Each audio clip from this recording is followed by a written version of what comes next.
Well, welcome in. This is episode 3 of The Round Pen. I'm back with Pastor Nathan Duncan, our lead pastor here at our church. And we got something going on this weekend. Yes, sir. Yes, sir. 14-year anniversary of Thousand Hills Cowboy Church.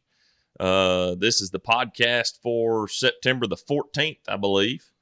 You'll be able to watch this that day. And the 18th is our 14-year anniversary.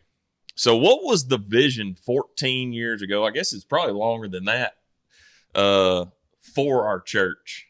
Yeah, so it probably started, I would say, 15 plus years ago.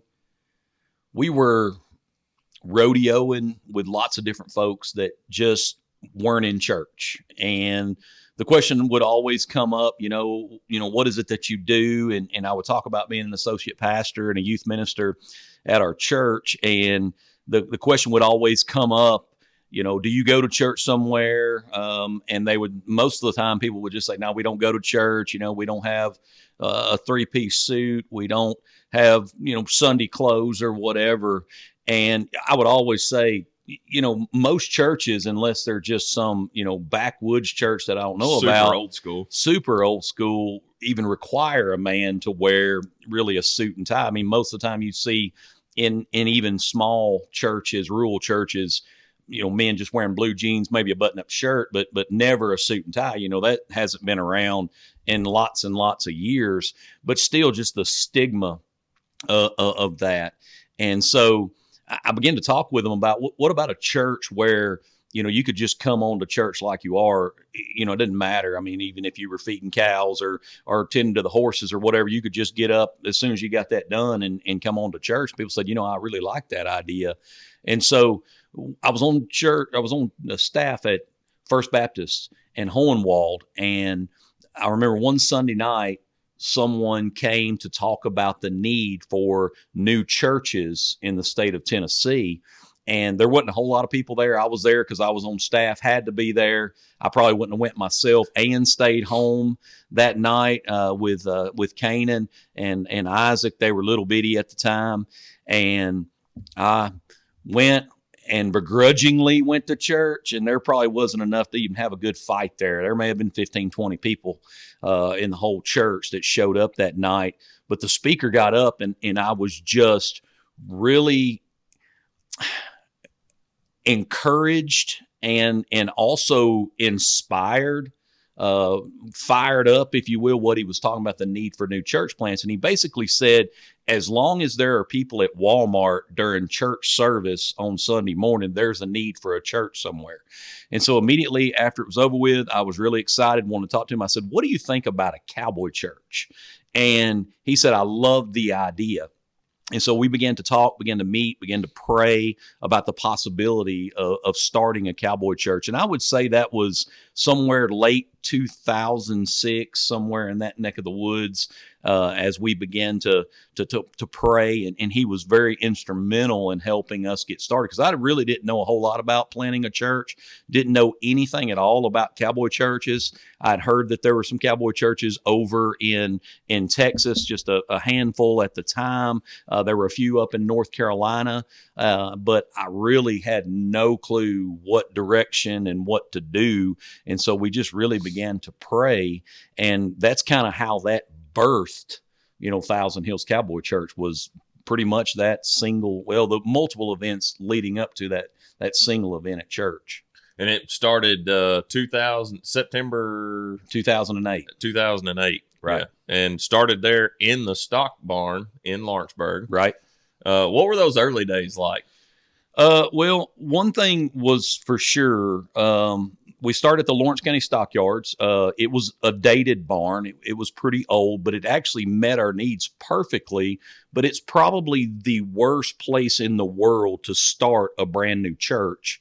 And most of the church planting experts at the time that came down and looked at the facility, they kind of shook their head, and they even said, we don't know whether or not this will work or not. It was hard to get in. It was kind of hard to get out.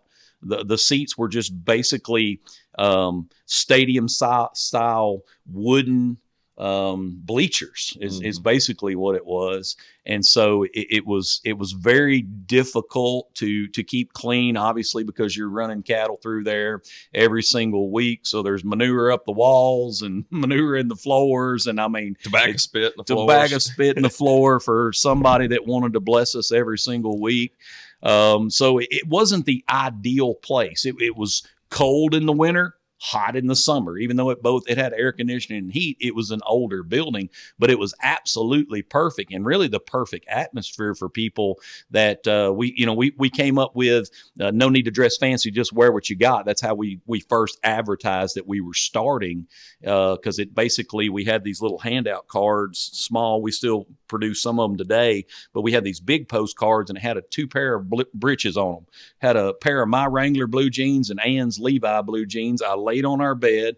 I took a picture of it, and then I put just the simple phrase "church clothes" with a period at the end of it. And that was the front of it. And the back just had the invitation, where we were located or whatever. And people really got, hey, if there is a church that meets at a nasty sale barn, then I can probably go to it. And, the rest is really history. It was crazy. We started coming in 2013, but talking back in some of those early days, this church you still wound up with over 50, 60 people to start with. It was a pretty good core group of people there. Yeah, we probably had a core somewhere in that 60 to 70 range. The first Sunday, I think we had about 120 something. I don't remember exactly, which completely packed out the sale barn. And we averaged in attendance somewhere in that 100 range, but just the seating, it really didn't lend itself to much growth. So we pretty much were sitting at our 80 percentile pretty much right off the bat, and for the first 3.5 years. Right off the bat took that 80%, which is, if you ever hear somebody talk about a church that's got a seating for 1,000, theoretically they're only going to fit 800 in that building. Your church will very rarely grow outside of that 80%, and it may jump over it for a little bit, but it's going to kind of settle around that 80% capacity. Yeah, from what we've seen here. Yeah, because people, we've played with it the last 14 years, even with setting up chairs. Even when we first moved into this very first part in 2012, we only set up the first Sunday like 200 chairs. And then we just kind of messed with it, and we could easily see that we would hit our 80% capacity. We could add some more chairs, and it would add more people on average over the course of a few months, just fooling with the chair setup.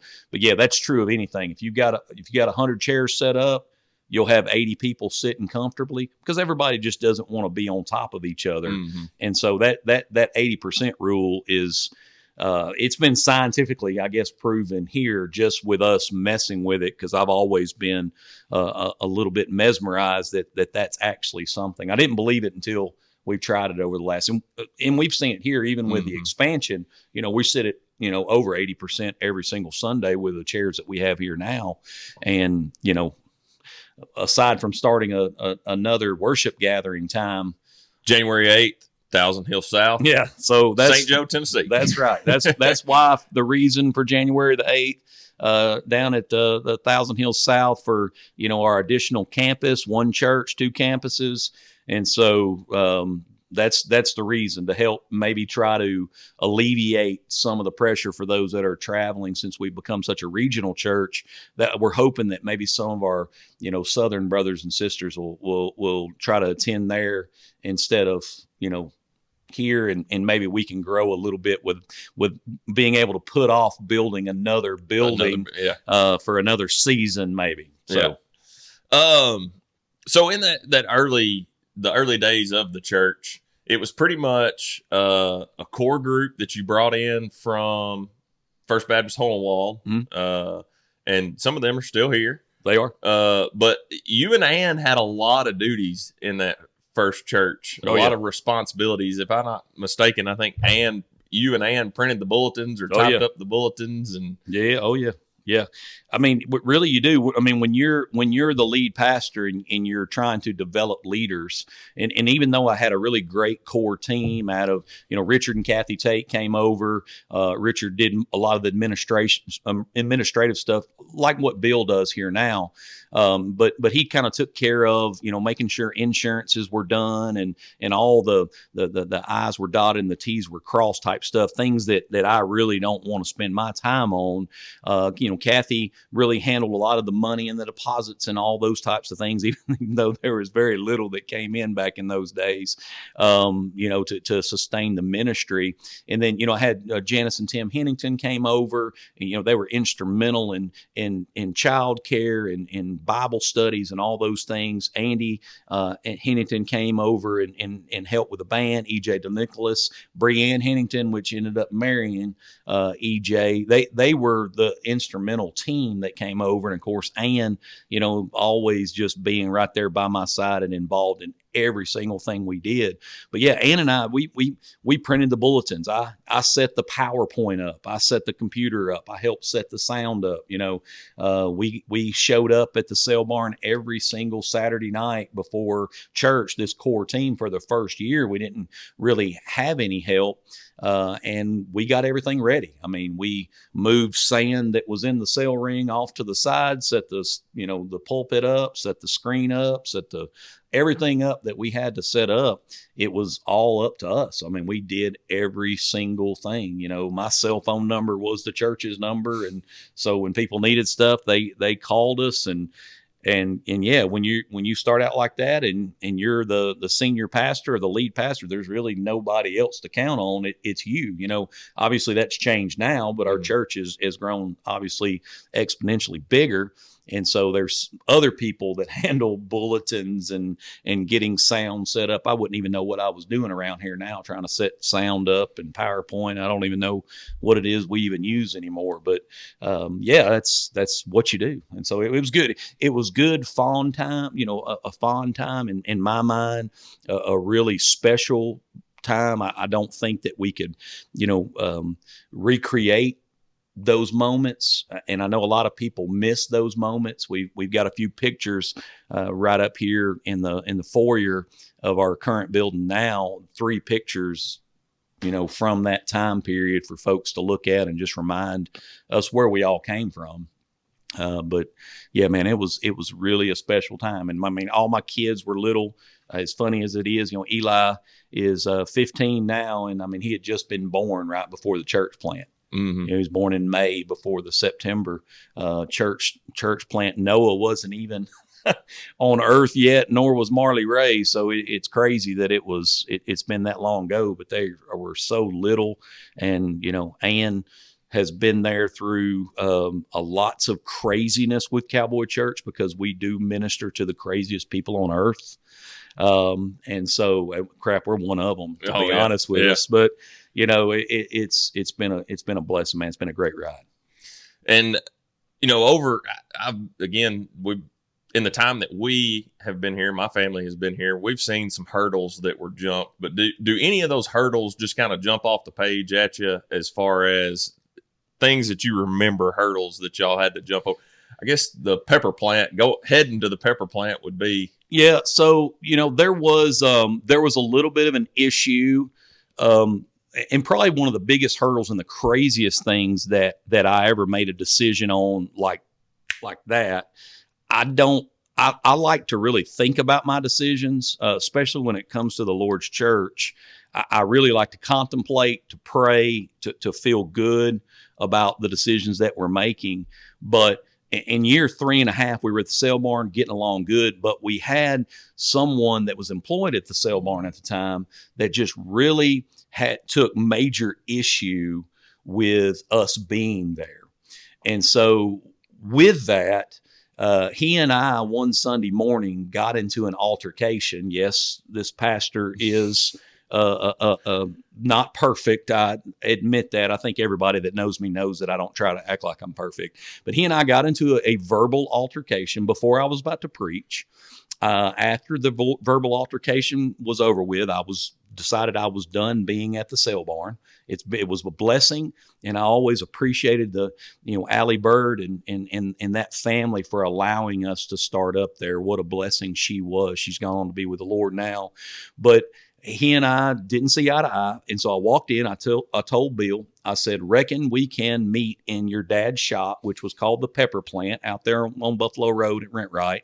And he said, yeah, I guess. And he kind of looked at me real strange, like, what are you talking about? He was very confused. And I said, we're moving. And he said, do what? He said, when do you want to move? And I said, next Sunday. I'm going to make the announcement right now. You good with that? And he said, yeah, I guess. And then we did. We picked up and moved an entire church. Like I said, running between 80 and 100 people at that point. We moved them over to Buffalo Road, and we had somebody waiting there the next Sunday with a sign and put a sign on the door that we had moved. And we literally picked up the church location with no notice whatsoever. And of course, it worked. We were building out here on Brewer Road at the time, right in the middle of construction.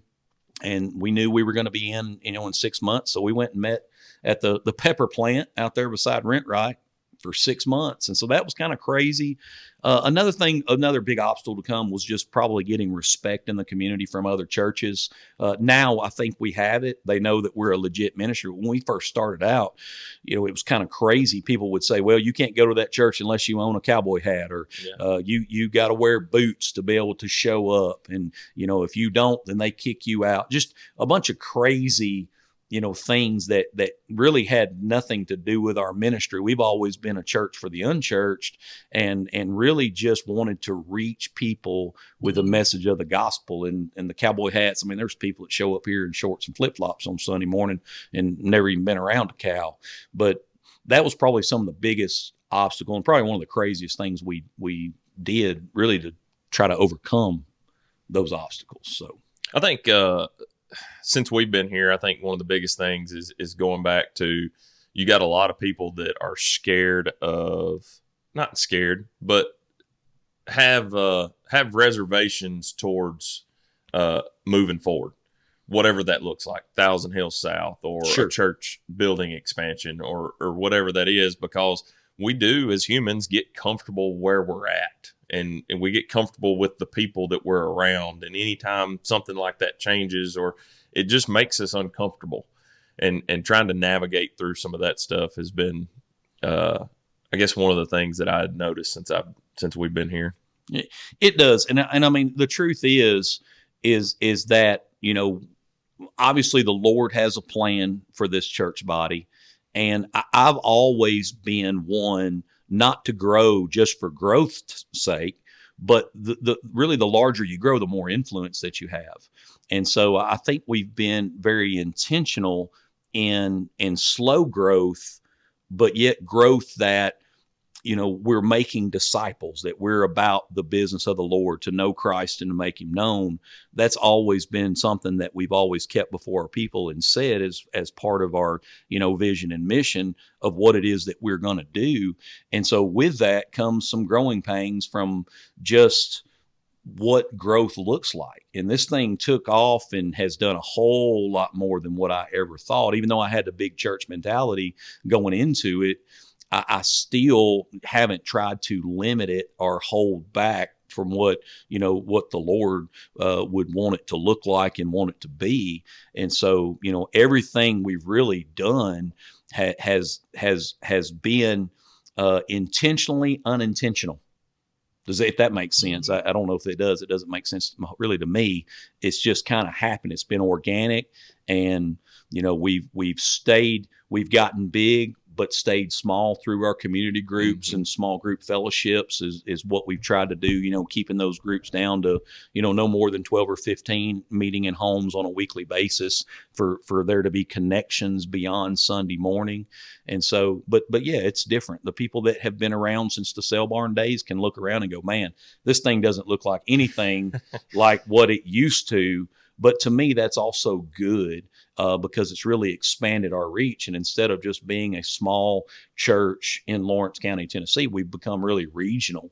People travel from 2 and 3 counties over to be a part of this church. And so to me, it's been really, really good but it comes with a lot of headaches. Mhm. But God has raised up leaders organically in this church to fill in the gaps, if you will. And we're full steam ahead. Full steam ahead. Yeah. And we talked about it a little bit, but over the last 14 years, how has your ministry changed as far as, I know me and you have talked before about how kind of your sermons have changed Right. over 14 years, but, going from you doing everything to kind of where are you at now?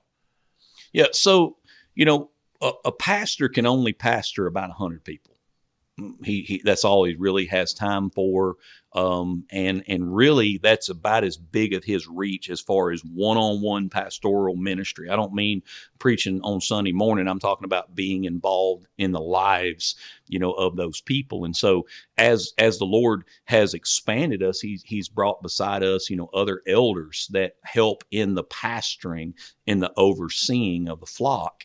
And so that's probably one thing that's changed. It went from, in the cell barn days, everybody had my cell phone number, to now not everybody has my cell phone number, because we have other pastors, other elders that help pastor those areas in our church. And so probably one of another thing that's changed is, instead of having my hands in everything, now there's multiple hands in everything, to where I can focus my ministry specifically on preaching, teaching the word, casting vision for our church, but then also mentoring, discipling, encouraging, and pastoring our leadership. That's really where my ministry has shifted, to where, now I mainly oversee and pastor our leadership, our staff, our elders, our lay pastors, our team leaders. Is my 100 people by far is who I'm really investing in, trying to specifically invest in. And then I'd also say some of our older members, folks that were with us in the cell barn days, and have been with us, day number one, those are still, I would say, kind of in my sphere of influence or circle of influence, whatever you'd say, much more than somebody that now comes and becomes part of this church here recently. Most of the time they're being overseen rather by another elder, another pastor in our church. So that's probably the biggest differences. Especially those that get tied into a community group or ministry teams. They have direct line of help or mentoring, discipleship through those lay pastors and elders, like you were talking about. And we're very careful and cautious of who we pick and choose to lead our community groups and Bible studies. And you bet that's what allows us to keep our church small, like you said earlier. Even though it's growing on Sunday mornings, we're still trying to keep, 12 to 15 in homes. You bet. On Wednesday nights. So kind of switching back to, what is this Sunday going to look like as far as our 14-year anniversary? Okay. So, obviously 14 doesn't seem like a very important number. It's not as big as that 10-year anniversary it was, where we had the crazy bull riding and all that stuff here. And it's not quite 15 years, which I'm assuming next year we're going to do something that's really crazy and big.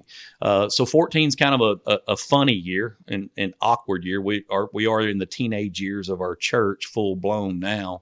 So we're going to celebrate like we always do, man. We're going to talk about the things that God has done. We're going to look back to the past, but we're going to concentrate on the future. And so we're going to be talking a lot about Thousand Hills South. Adam Cross is going to be sharing about what that's going to look like as the campus pastor over there. We're also going to hear some testimonies about what God has done in folks' lives over the last few years, and really make much of the Lord Jesus. I think we're going to do something different we've never done before. Instead of asking our chuck wagon team and our hospitality teams to fix everybody some food and let's gorge ourselves on that, we've come up with this great idea. In fact, I think it came out of your mouth. We're just going to tailgate. We're going to hang out at the arena. People are going to bring their own food. We're going to tailgate at the arena, and we're going to have a play day. And I don't know what all kinds of crazy games they've got planned, but we're just going to enjoy fellowship and the company of those that are part of Thousand Hills Cowboy Church, and just enjoy an afternoon together, eating some sandwiches and whatever everybody else brings, and play on our horses, and just really just enjoy a beautiful day and celebrate all that God has done here in the last 14 years. We've seen lots of amazing things, lots of families transformed, and I just want to spend that day celebrating that. Fellowshipping together. Mm-hmm. So last question, going forward, what is your vision going forward for the church? Well, Boomer, I think that it changes from time to time. Right now I'm so kind of keyed in on what we're doing down here at St. Joe with this newly acquired property and barn that we're about to work on. Right now I see us just growing that to full capacity, right, giving some relief here, and really just kind of seeing what that looks like moving forward, how we can grow. Because I've never measured growth about really how many butts are in seats, because butts in seats are kind of an aggravating deal. Because if you're just taking up space and you're not going out and changing the world one person at a time, I just don't see the point of it. I'm not big on people attending just to have a checkoff deal. I want people to be inspired, equipped, encouraged to go out and preach the gospel themselves. So I really see us more concentrating down here, getting Thousand Hills South in shape, and doing what we want it to do to reach more people in the southern part of the county, since we're in the northern part of the county. But then also, giving us some extra seats here to reach the lost. And then who knows what the future looks like after that. Yeah. I don't know if it's another building expansion, even though I know that seems like it's been a curse word around me for the last couple years, from our leadership back to me. But really, who knows, man? We'll continue to pray and see what the Lord has for us. I'm really excited about the ministry that you all are working on right now, for unexpected, unplanned pregnancies. I see us continuing to grow our discipleship ministries, continue to invest in young parents and young couples. That's something even Ann and I this morning during our coffee time talked about, just a great need to continue to invest into parents and young married couples. And so I just see us continue to do the work that the Lord has set out for us, and us continue to reach people with the gospel, and encourage the church to do more than just be a pew sitter. We don't need any more of those in the United States. We need people to do what they say they believe in. So, saved to serve. Saved to serve, man. Saved to serve. Well, thank you for being with us, and thank y'all for sticking around and listening through. We went almost 30 minutes today. Wow. But it doesn't seem like it. Doesn't feel like it. Seem like it. No.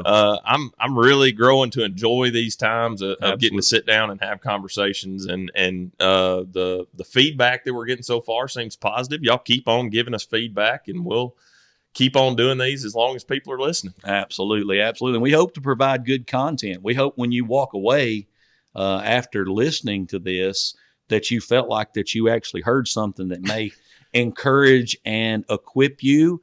I've always said in preaching, hey, if it doesn't cause you to change or make you mad, we're not doing a good job. So, yeah. And that's we're hoping to get into more of that and look at more of that. Right. Me and Tyler looking at doing the next one and coming up with some ideas there. But appreciate you being on with us, and appreciate everybody sticking around listening. Y'all have a good one. See you.